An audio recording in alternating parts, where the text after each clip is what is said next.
This is the remarkable story of one of the first murders ever to be commemorated by a commercial true crime publication. It is also remarkable as the victim was a clergyman and that the murderer lived to write an autobiography full of godly repentance. In his story, the murderer tells us of sin, depression, violence, murder and miracles. This is a story of Francis Cartwright from Market Rasen in Lincolnshire. My name is Adrian Gray. I'm an author, tour guide and historian working in Lincolnshire and Nottinghamshire. This story starts in England in about 1602. Queen Elizabeth, who was elderly, was presiding over a country with a great deal of change taking place. The Puritans were a constant challenge to her, as they were always seeking to bring about more reform in the Church of England. There was also great change in the countryside, where open fields were being enclosed. Though this improved the efficiency of farming, it benefited the rich much more than the poor. To begin with, we must focus on the small country town of Market Rasen in northern Lincolnshire. In 1602, this was an area where Puritan gentry were dominant. As well as reforming the Church of England, many of them were keen supporters of the enclosure of the land. One gentry family that was that of Anthony Cartwright, although it has been suggested he was a wealthy draper in origin. His son Francis was baptised here at the parish church in 1578. From 1597, the vicar of Market Rasen was William Storr, who had attended Lincoln Grammar School, then Oxford University, where he spent several years as a fellow of Corpus Christi College. He then became a curate in Lincolnshire, probably as he got married and you couldn't be a fellow as well. Then he was appointed vicar of Market Rasen in 1597 and also became rector of the little village of Aesthorpe from 1599. Neither of these livings was particularly well paid, but Storr seems to have done his best to preach in both of them. They were 16 miles apart, which he must have done by walking on a regular basis. As Storr walked around, he will have heard many complaints about the land enclosures, mostly, no doubt, from poorer people. One Sunday in August 1602, he got involved in an argument about this subject. Storr was concerned about the unfair treatment that the poor were getting and preached against the enclosure of common land, which was often, of course, done by the Puritan gentry. Next day, an argument continued. Young Francis Cartwright spoke to him, calling him a scurvy, lousy, paltry priest. Cartwright, in fact, lost his temper, and then he said, whoever said that he was his friend or spake in his cause, that's Storr's cause, was a rogue and a rascal, and that he would cut his throat, tear out his heart and hang his quarters on the maypole. Pretty strong language.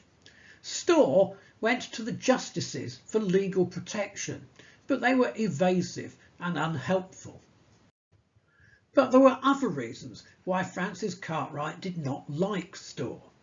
In his own words, Francis admitted that my youth and the morning of my days was clouded with a stubborn and headstrong disobedience to my parents.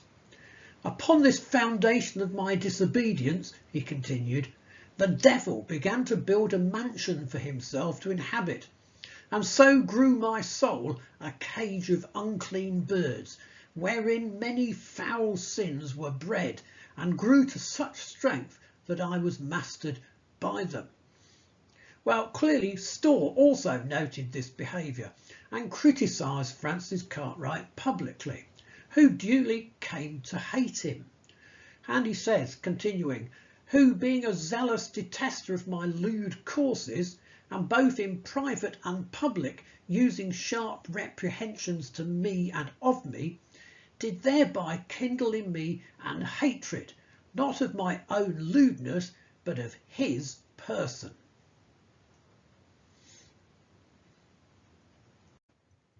Well, at dawn on the 30th of August 1602, Storr set out to walk from Aythorpe to Market Rasen. This would have taken him several hours.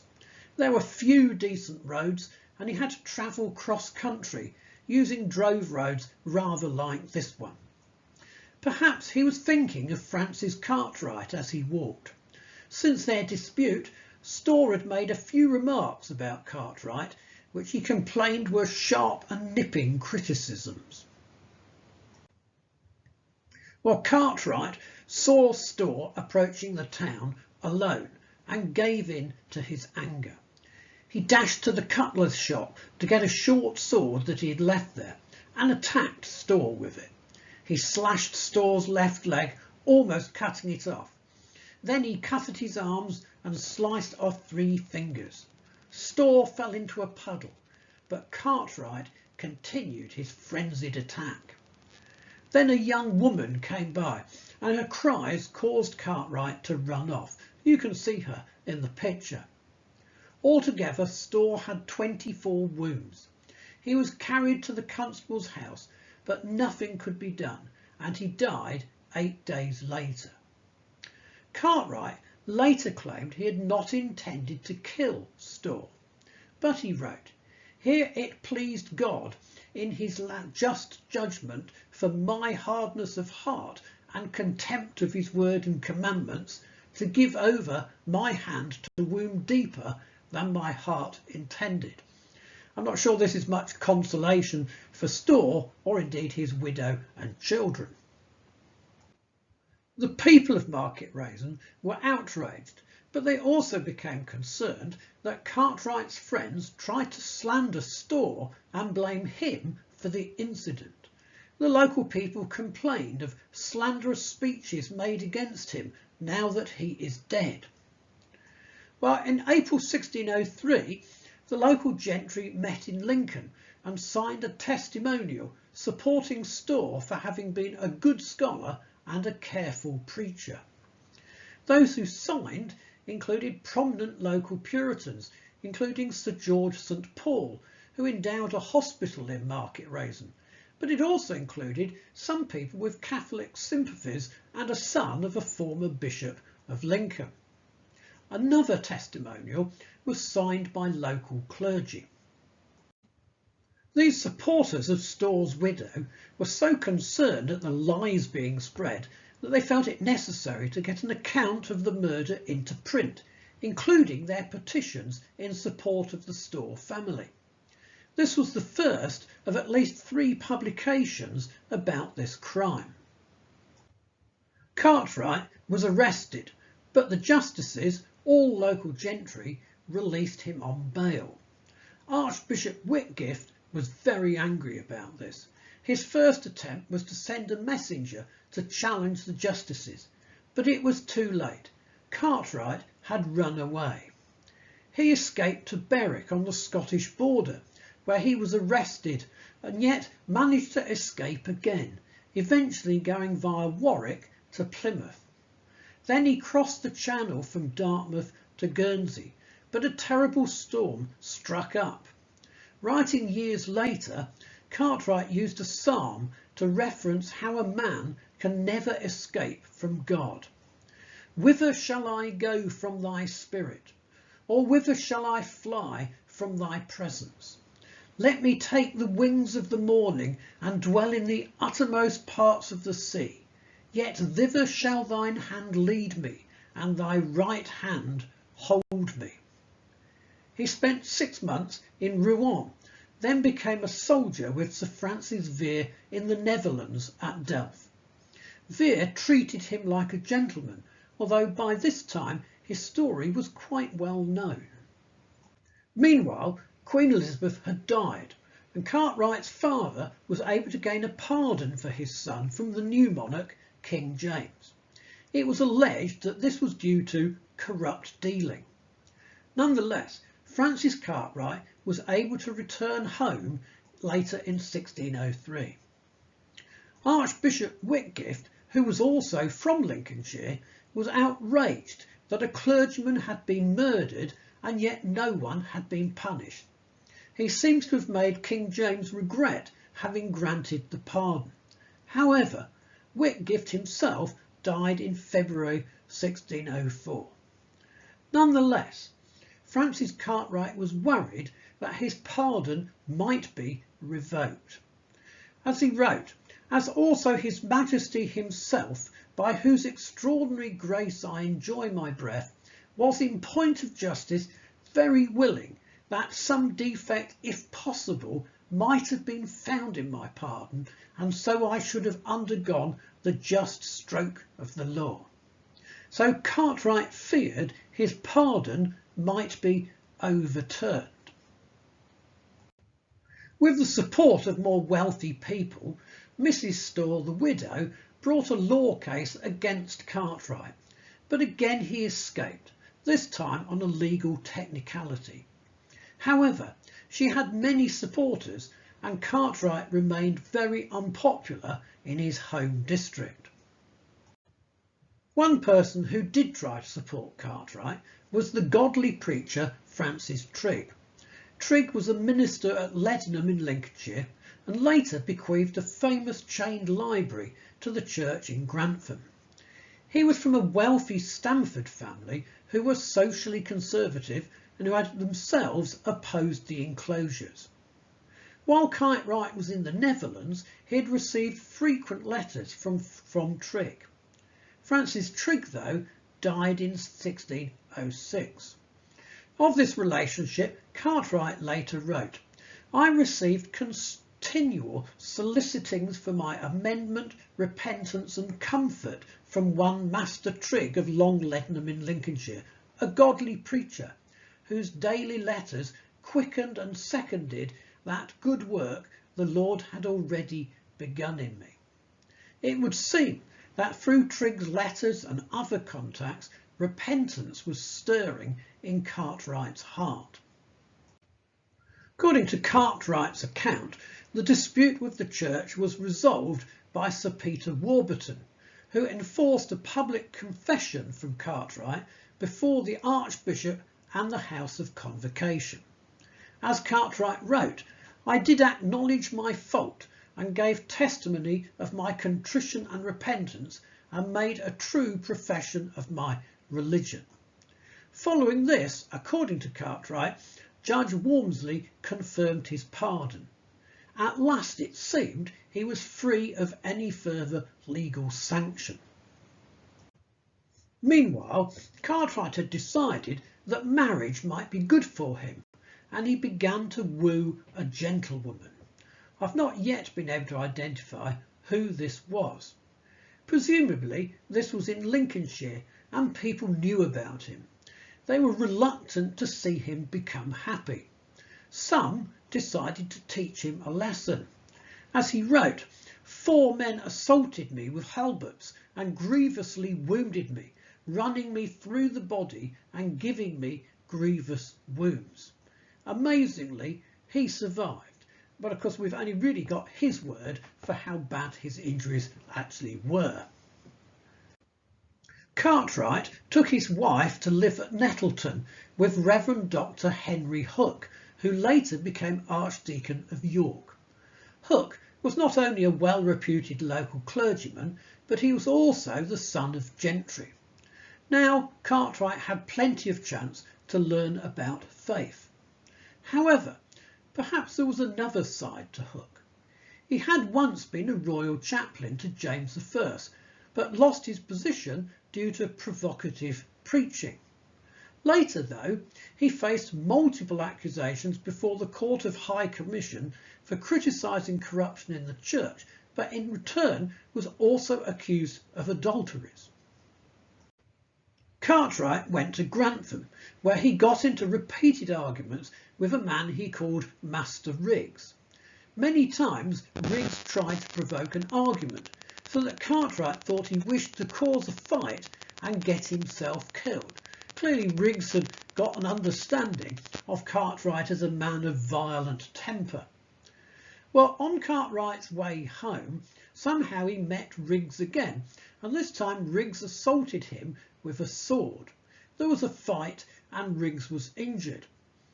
Doctors did not think that Riggs was badly hurt, yet he died, and as a result people urged Cartwright to flee.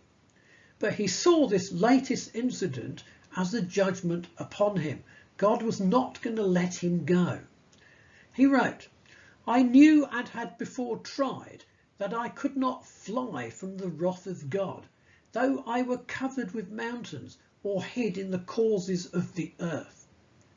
Also, he knew that if he ran away, his wife and family would suffer, all his inheritance and property would be lost, and now he had 2 children at least as well. So he gave himself up for arrest and was taken to the county jail, which was in the dungeons of the old Lincoln Castle. In the dungeons he was supported by 2 local ministers. There was the Reverend James Atkinson of Glentworth, an ardent Puritan from arguably the most Puritan place in the whole county, and also the Reverend Buddle of Wickenby, who was perhaps more moderate in his opinions. Again, we can hear what Cartwright had to say about this time of despair. "I was despairing and suicidal, but," he wrote, "by their good means I began with a lively faith to lay hold on the merits of Christ and rest my weary, sick and staggering soul upon his cross." Buddle stayed with him a lot of the time, and Cartwright continued, "He never left me till he had removed from me a desperate opinion I was falling into, that God hated me from the beginning, everything being so cross to me from my birth, in which he satisfied me that it was for sin." So in other words, Buddle was convincing him that it wasn't that God hated him individually, but it was God hated the sins within him. As Cartwright continued, "and that God hated none but for sin, of which if I repented and truly turned to God, I should find God his favour towards me, and that these afflictions would be good for me." However, he was notorious, and in 1613 a book called 3 Bloody Murders was published, which included a graphic picture of the attack. He could not escape his past. But while he was still in prison, another crisis struck. His only son, for whom he'd risked going to prison and possible execution in fact, became very ill. And he wrote, "I had exposed myself to the stroke of death for this boy, and yet he was," and I quote, "touched by the angry hand of God, hopeless of recovery, his wretched mother weeping, the bell tolling, his grave prepared, and which was a doubler of my torment, myself like a condemned galley slave led in irons to see his departure." You can imagine the scene of the apparently wicked father in chains standing at the bedside of his dying child. Well, he continued, "The grievousness of this spectacle struck a sudden amazement into me, and then I began earnestly and faithfully to beseech God not to lay my sins on the head of my innocent child, but to turn his merciful face towards him." And then a miracle happened. As Cartwright said, "My gracious God heard me, and past and beyond all earthly hope and means. In an instant he restored him to health." However, the boy actually remained crippled and lame. Cartwright doesn't specify in quite what ways. And yet still more of a miracle occurred. For 4 years later, the boy was healed of all of his disabilities. The booklet 3 Bloody Murders was published by John Trundle in London in 1613. This covered some sensational but actually unconnected crimes.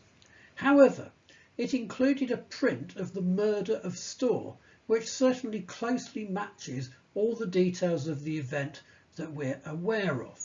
This is remarkable because woodcuts like this were often used by printers time and time again, even though they bore no similarity to the incident actually being described. Well, of course, this publication made Cartwright even more notorious than he had been before. Well, eventually, the case of the killing of Riggs came to court. The judge appointed a jury of the better sort of men, and Cartwright was found guilty of a lesser charge than the murder charge he might have faced. So he received just a year in prison, although by that stage he'd already been a captive for many months. Well, this had all left him in debt, so he had to sell much of his estate, and then he lost most of the rest in lending it out unwisely or spending it, as he admitted, on pleasure. So perhaps he had not yet fully given up on his old man, as the way of which he refers to his old unrepentant human nature. Well, he needed work, so he tried to make use of his wife's connections to get a court job in London. That's at the royal court, not in a law court. This, of course, was without luck, as he was so notorious. So Cartwright signed up for the Navy, and he decided to go to Algiers with Sir Richard Hawkins. They were fighting a lot against Moorish pirates in the Mediterranean. Well, this trip went badly too. He soon found himself provoked to fury by those around him and feared that he would once more get into trouble. So he got permission from Hawkins to return home. Cartwright had a passage on a ship called the Marigold of London with 2 other ships, but in the Straits of Malaga they became entangled and were close to being wrecked.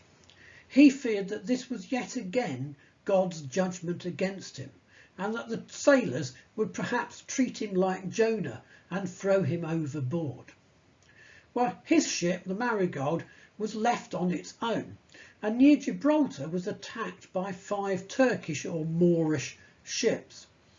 Cartwright then looked really at the future, expecting to be taken captive, then forced to work as a galley slave, or even killed. But a remarkable thing happened, because the Turkish pirates actually were scared to death, apparently, when they saw that some captive lions were being carried on the ship. As Cartwright described it, "Yet from this gaping mischief the Lord provided an unexpected delivery. For those which are by nature the devourers of men proved our deliverers." They were rescued, he was saying, by the fear of the lions.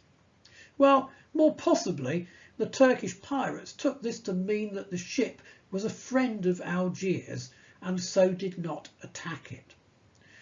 Cartwright concluded, "This message I applied to my soul and confessed the wonderful works of God." Expecting another disaster, he'd in fact had another miraculous escape. At the end of his book, Cartwright reflected on another man who had been to Algiers, Sir Francis Varney. He reported that Varney had become enraptured with a Turkish prostitute who had refused to let him have her unless he converted to Islam and married her. This, in fact, Varney did. Soon after this, Varney was savagely maimed by his own pet dog and was later captured and turned into a galley slave by the Spanish. Cartwright saw Varney's rejection of Christianity in order to satisfy his lust as an especially wicked sin. In fact, Varney's life led to him being identified with evil in the shape of a vampire. Long before Dracula, the Victorians were reading stories of Varney the Vampire, published from about 1845. The Varney in these stories was actually called Sir Francis Varney. Later, Hammer Studios made a film of Varney the Vampire. Cartwright might have been amused how his idea of a truly wicked man had ended up being portrayed in later fiction. Eventually, Cartwright got back to the English coast. Then he had another narrow escape.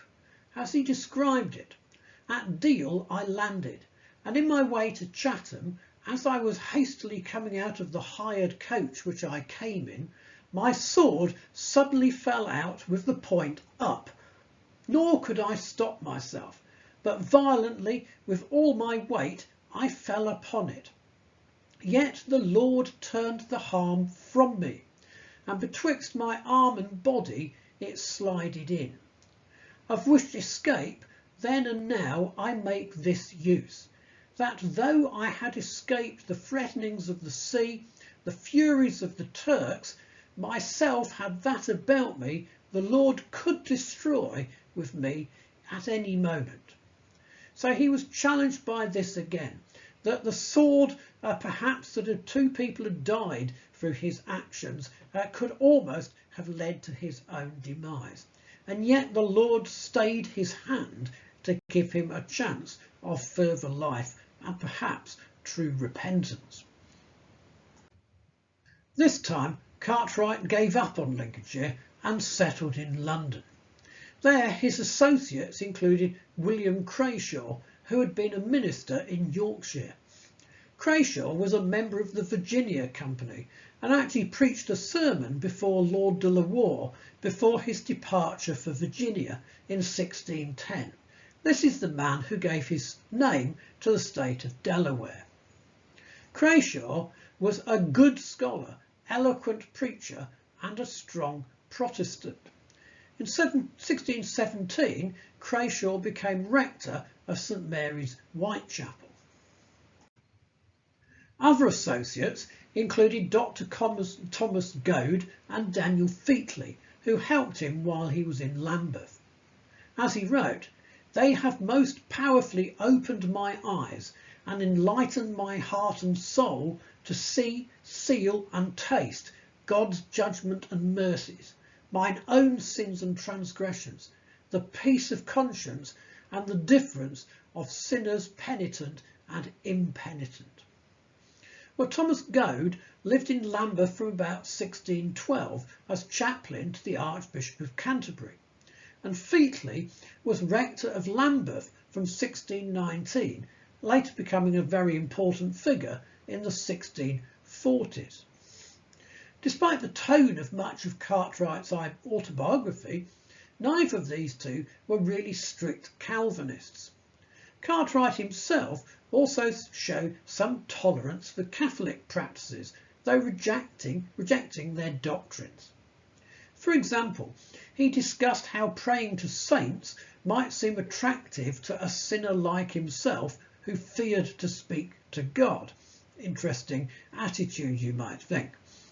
He also thought that processes such as confession might have brought him to order more quickly. He wrote, "I wish that the ancient discipline of the primitive sincere church were more thoroughly revived in every scandalous crime by public confession, submission and satisfaction to the Christian congregation." And of course this was an approach that started to become more typical of Presbyterian congregations just a few years after this. About the time he was in Lambeth, Cartwright published his own version of his life story. He was clearly aware that he might be accused of trying to profit from his crimes, so he took care to explain why he had gone into print, but you can make your own mind up about his sincerity. He describes his book as a spiritual journey, and he wrote, "Surely there will be no rest in my bones by reason of my sin, until I have doubled the confession of my sin. I owe a duty of submission, not only to God himself, whose deepest curse I have deserved, but also to his church and people." So he's saying this is a public confession. Well, that's his first reason for writing his life story. The second, that my example may be a dreadful thunderclap of warning and a fright to all, presuming and persevering sinners whom the hand of God will surely find out. So his second reason is that it's a warning to those who are lost in sin as he was.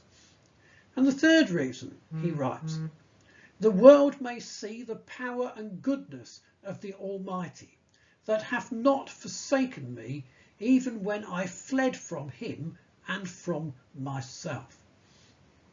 Well, after the publication of his book, it is difficult to trace what happened to Cartwright. It's believed possibly that he went to the Low Countries and died somewhere, for example, in the Netherlands. So the key text for Cartwright from his life was taken from Psalm 139. Where can I go from your spirit? Where can I flee from your presence? If I go up to the heavens, you are there. If I make my bed in the depths, you are there. If I rise on the wings of the dawn, if I settle on the far side of the sea, even there your hand will guide me. Your right hand will hold me fast.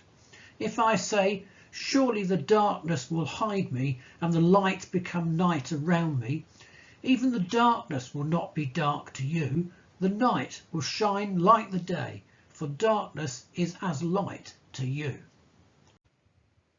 If you have enjoyed this story, you might like to look at my books about Lincolnshire history and Christian heritage. I've written books about Lincolnshire, the West Lindsey area that Cartwright came from, and about the story of the Christian faith in the region.